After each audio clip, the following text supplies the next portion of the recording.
ہوتے بڑے ہیں، بات یہ ہے کہ برفعنا لک ذکر، اے محبوب ہم نے تیرے ذکر کو بلند کیا، تو جو ذکر کے بلند کرنے والے کا ذکر بلند کر رہے ہیں ان کے بارے میں کیا خیال ہے؟ یہ ان سے وابستہ ہیں۔ روزانہ حکم ہوا کہ 10-12 ہزار فرشتے روزہ رسول پہ آتے ہیں اور اس کے بعد وہ کبھی نہیں آتے، اگلے دن نئے فرشتے آتے ہیں۔ آج 1400 سال گزر گئے ہیں، روزہ رسول پہ فرشتے اتر رہے ہیں، محبوب پہ درود و سلام بھیج رہے ہیں، اور اس کے بعد وہ فرشتے دوبارہ نہیں آتے۔ تو برفعنا لک ذکرک، جن نے اللہ کے پیارے محبوب کا ذکر بلند ہوتا ہے، جو ان کے اللہ کے پیارے محبوب کے تذکرے کی محفلیں سجاتے ہیں، ان کے گھروں میں فرشتے آتے ہیں اور وہ رسول اللہ کے ساتھ ہوں گے قیامت والے دن۔ دوسرا آپ نے فرمایا اللہ دینے والا ہے، میں تقسیم کروں۔ سبحان اللہ، سبحان اللہ۔ اور تیسرا قرآن میں اللہ کہہ رہے ہیں کہ پست رکھو اپنی آواز بھی میرے محبوب سے۔ اس کے بعد کیا گنجائش رہ جاتی کہ اپنی آواز بھی اس میرے محبوب سے آہستہ رکھو، یہ محبت کی انتہا ہے۔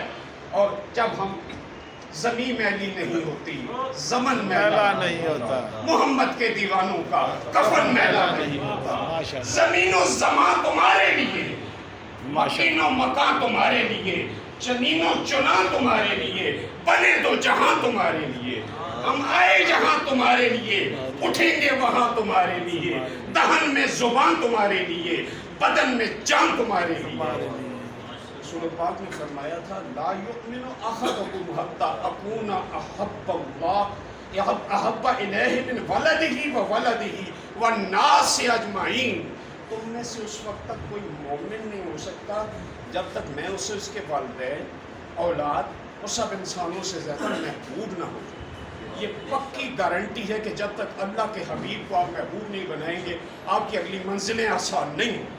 وَمَا أَرْسَلْنَاكَ إِلَّا رَحْمَةً لِّلْعَالَمِينَ، ہم نے آپ کو دو جہانوں کے لیے رحمت بنا کر بھیجا۔ صرف اس آیت کی تشریح میں چاہیے آپ کی ذات، آپ کا پیغام، ہدایت، آپ کا عطا کردہ دین، آپ کا نظام عدل پوری انسانیت کے لیے رحمت ہے۔ آپ صلی اللہ علیہ وسلم کے بارے میں جو اللہ نے کہا تھا نا وَلَسَوْفَ يُعْطِيكَ رَبُّكَ فَتَرْضَىٰ، اے میرے محبوب میں آپ کو اتنا عطا کروں گا کہ آپ خوش ہو جائیں گے۔ قرآن کھولیے، سورہ بقرہ آیت 279، آپ سے جنگ اللہ سے جنگ ہے۔ سورہ نساء آیت 80، آپ کی اطاعت خدا کی اطاعت ہے۔ سورہ نساء آیت 14، آپ کی نافرمانی خدا کی نافرمانی ہے۔ سورہ انفال آیت 13، آپ کی مخالفت خدا کی مخالفت ہے۔ سورہ نساء آیت 4، آپ کی طرف بلانا خدا کی طرف بلانا ہے۔ سورہ نساء آیت 100، آپ کی طرف ہجرت اللہ کی طرف ہجرت ہے۔ سورہ نساء آیت 136، آپ پر ایمان لانا خدا پر ایمان لانے کے لیے ضروری ہے۔ مائدہ آیت 33، آپ سے مقابلہ خدا سے مقابلہ ہے۔ مائدہ 56، آپ سے دوستی اللہ سے دوستی ہے۔ انفال آیت 20، آپ سے منہ پھیرنا خدا سے منہ پھیرنا ہے۔ انفال 24، آپ کے بلانے پر حاضر ہونا خدا کے بلانے پر حاضر ہونا ہے۔ انفال 27، آپ سے خیانت اللہ سے خیانت ہے۔ توبہ نمبر 1، آپ کی طرف سے کہی گئی چیز سے برات کا اظہار اللہ کی طرف سے برات کا اظہار ہے۔ توبہ 7، آپ سے معاہدہ خدا سے معاہدہ ہے۔ توبہ 24، آپ کی محبت خدا کی محبت ہے۔ توبہ 29، آپ کا کسی شے کو حرام قرار دے دینا اللہ کا حرام قرار دینا۔ توبہ 59، آپ کی عطا خدا کی عطا اور آپ کا فضل و کرم خدا کا فضل و کرم ہے۔ توبہ 62، آپ کی رضا خدا کی رضا اور آپ کو راضی کرنا خدا کو راضی کرنا ہے۔